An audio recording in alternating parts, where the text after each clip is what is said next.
What is going on, Jets fans? Welcome back into Jets Media. I want to talk about the latest news about Mike Vrabel. As we all know, he went to the Jets facility yesterday and he interviewed for the Jets' vacant head coaching job, all right? So according to a lot of people that is well plugged in with this situation, it went really, really well for both Mike Vrabel's side of things and the New York Jets side of things. Now, does this guarantee that the Jets are hiring him? Absolutely not.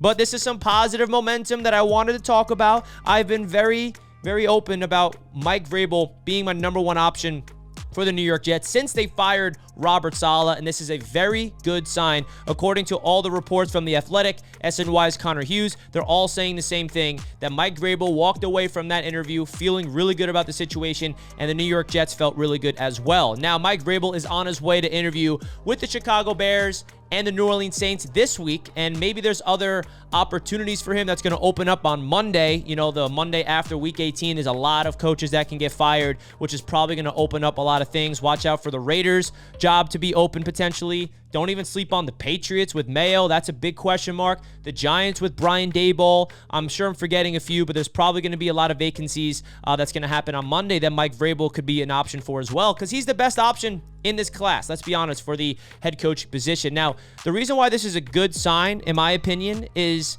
the Jets interviewed him before anybody else, number one. And we talked about this on the live show yesterday, but the fact that the Jets got to interview Mike Vrabel before anybody else, they're already a step ahead, and they hosted him at the facility. That's a big deal. We saw a report that the Jets are interviewing Rex Ryan Tuesday. That interview is going to happen in Florida, away from the facility. But just notice how the Jets made sure to put a priority in Mike Vrabel, having him at the facility before they start conducting the interviews with everybody else in a separate location in sunny Florida. They wanted Mike Vrabel to get a feeling of the energy of the training facility. And if you guys have been to the facility just by simply going to training camp every summer, it's a state-of-the-art facility. It is so awesome, right? And obviously, every NFL facility probably awesome because they're all billionaires, right? Billionaire properties. But the point is, the fact that Vrabel could see with his own eyes what his work environment would look like, what his office would be, the gym, the field, the offices for the front office, like everything. He got to feel it out. So, and I also am assuming, according to like Peter Schrager and a lot of people plugged in with this Jets and Vrabel search and the overall search, Mike Vrabel wants the right guy at GM in order for him to be hired as the Jets head coach. And I feel like the fact that the Jets have a vacant GM right now, that we don't have a GM hired, it gives the Jets a leg up in this situation in terms of Mike Vrabel wanting the Jets over another team, because the Bears aren't firing their GM. As of now, they haven't. We don't know if they will. Same thing with the Saints. The front office is secured for those teams. The Jets front office is wide open, which means Mike Vrabel can handpick his guy.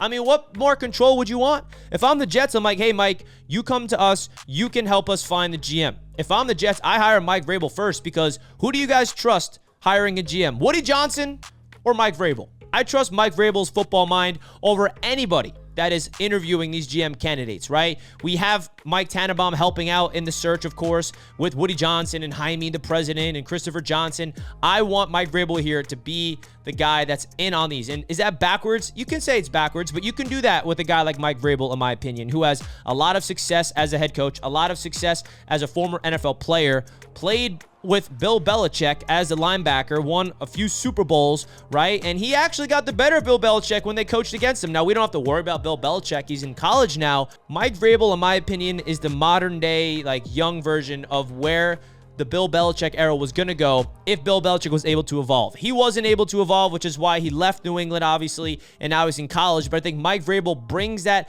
identity with his own twist of it, which is really refreshing if the Jets can get him, because he's a guy that can build an offensive coaching staff. He's a guy that's going to be a CEO, bring in the right guys, have control of personnel, which I trust personally, and just completely rip away that old mold that the Jets have been having for years. I really think he's a guy that can come in here and just have a presence that this Jets team has been lacking for a long, long time. So let's hope that this can get done sooner rather than later, because we know that this could drag out, especially if the Jets want to start interviewing guys that are out there that are still on other teams. like the Tampa Bay Buccaneers offensive coordinators in the playoffs. If they want to interview Aaron Glenn, they got to wait for the Lions, I believe, to get out of the playoffs. Ben Johnson. I mean, there's a lot of coordinators that are out there. Brian Flores that the Jets are going to be interested in that are still, preparing for the playoffs. So this process could drag on a little bit for weeks. But if I'm the Jets, I don't care about any of those other coordinators. Just hire Mike Vrabel. He's available right now. You can literally sign him and then just go find your GM. So we shall see. Two names to watch out for. Apparently, there's a lot of rumors that the Jets could be interested in Cliff Kingsbury and Arthur Smith. Two names to watch. Not saying that I want them, but that is something that to look out for. The Jets are going to interview a lot of guys. Cliff Kingsbury, is an interesting name. He was hot. It was a hot name in the first cycle when he went to Arizona, failed in Arizona. Now he's succeeding in Washington as the offensive coordinator. My only fear about Cliff Kingsbury is he feels like he's another one of those great coordinators not fit to be a head coach, right? Love him as an offensive mind. Love him at developing quarterbacks, even though Kyler Murray didn't really develop into anything. But I feel like his head coach kind of scares me. And then Arthur Smith, absolutely not. That is no. I would take him as the offensive coordinator under Mike Vrabel, for sure. But that is an offensive coordinator that can he's peaked at an OC, failed as a head coach in Atlanta. So I feel like there's a lot of options for the New York Jets out there for the head coaching search, and I want to provide you guys this update of where the Jets are at. So the good news is, again, that it went really, really well with Mike Vrabel, and now we just have to wait and see who the Jets go and get. Now, the next question I have for you guys is, who's the GM going to be, right? I said I want Mike Vrabel to choose, but who is he going to choose if, hypothetically, that's what the Jets are doing? Louis Riddick, by the way, and this is something I want to let you guys know about if you're not aware of, is getting endorsed right now to be the Jets GM by Deion Sanders and Stephen A. Smith on Twitter, by the way. So if you know Louis Riddick, he's an ESPN analyst. He's a guy that has a lot of connections in the media. And Deion Sanders went out there and he publicly said the Jets have to hire this guy. Stephen A. Smith bounced it and he said he's great. Jets, don't mess this up. So now, knowing Woody Johnson, he's going to see that. And now he's hopefully does not let that, not to say I don't want Louis Riddick. I think Louis Riddick actually is an interesting candidate option for the Jets here. But now there's external pressure on the Jets to try to hire someone. And we know that the Johnsons listen to what the world says without making their own decisions. They make their decisions based on what everybody else says instead of what they think. And that's, I think, a big reason why the Jets have been bad for so long. So Louis Riddick is a hot candidate that has been for ESPN analyst for 12 years now, a former scout, has a good eye for talent. I mean, that's the thing about Louis Riddick, I can definitely say. He sees talent. When I